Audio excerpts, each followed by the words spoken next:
ошол пайгамбарыбыздын хадиси бар да, ушул баягы адамдар көп адамдар ошого амал кылышат да, баягы орозо туткан адамдын оозун ачтырса, ошол орозо туткан адамдыкындай сооп алат экен деген. Бул жакшы нерсе, бирок сооп да бул жерде, сооп туурасында айтылып атат.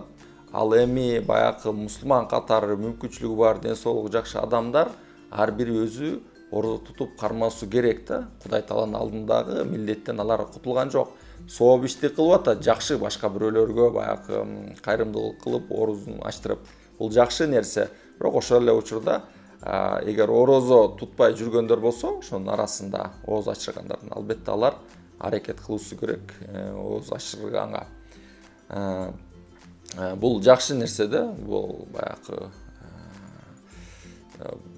чакырып орозо туткандарды оозун ачтырып койгон, бул жакшы, сооптуу иш.